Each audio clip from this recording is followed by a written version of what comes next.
Quand on parle de Disneyland Paris, on imagine tout de suite Paris. La Tour Eiffel, les Champs-Élysées, c'est presque un réflexe.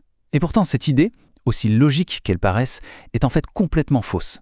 C'est l'un des plus grands malentendus qui entoure le parc. Alors, la vraie question, c'est où est-ce qu'il a été construit ce fameux royaume de Mickey? Attention, la réponse a de quoi surprendre. Eh bien non, ce n'est pas du tout à Paris. En réalité, le parc se trouve à Chessy, une commune située en Seine-et-Marne.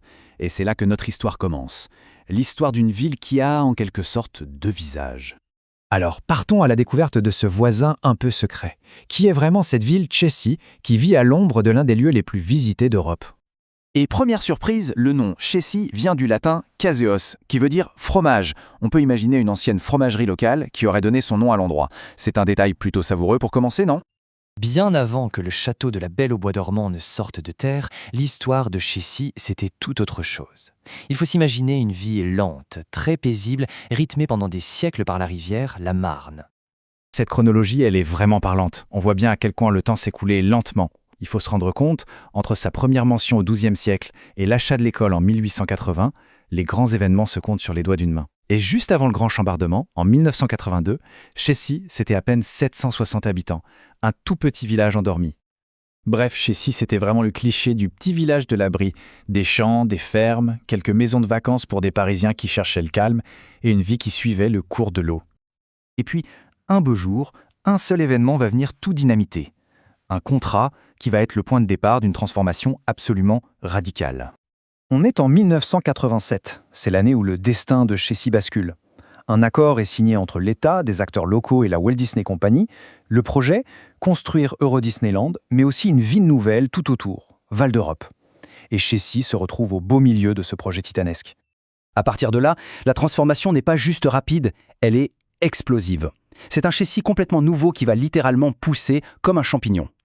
Et pour bien mesurer ce changement, rien de mieux que les chiffres. En 1982, on l'a vu, il y avait 760 habitants. 40 ans plus tard, en 2022, la population dépasse les 7200 personnes.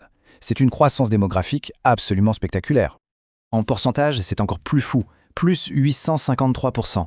La population a été multipliée par presque 10. C'est difficile d'imaginer le choc que ça a pu être pour un si petit village. Évidemment, cette explosion de la population a complètement redessiné le paysage. En moins de 30 ans, la part des terres construites est passée d'environ la moitié à plus des 2/3 de la commune. Les champs ont tout simplement laissé la place à la ville.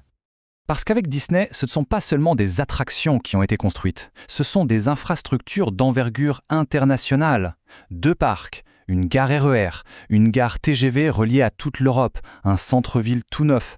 En un rien de temps, Chessy est passé de petit village à carrefour européen. Alors, à quoi ressemble Chessy aujourd'hui?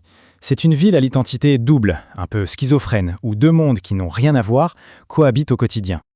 D'un côté, on a le vieux Chessy, le cœur historique préservé avec son château du XVIIe, son église, son chêne quadricentenaire, le calme des bords de Marne. Et puis juste à côté, c'est un autre monde. Le château de contes de fées, les gares internationales, l'agitation permanente du Disney Village. C'est le grand écart. Et il y a un dernier détail assez incroyable qui donne à Chessy une autre dimension encore. Bien avant Mickey Mouse, la ville avait déjà un lien avec la magie des contes. C'est ici même que Jean de Brunehaut, en 1930, a imaginé le personnage de Babar, une autre magie plus ancienne, plus discrète. Au final, l'histoire de Chessy pose une question vraiment intéressante.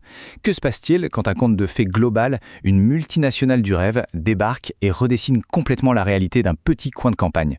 Une transformation magique pour les uns, un bouleversement total pour les autres. La vérité est sans doute un peu entre les deux.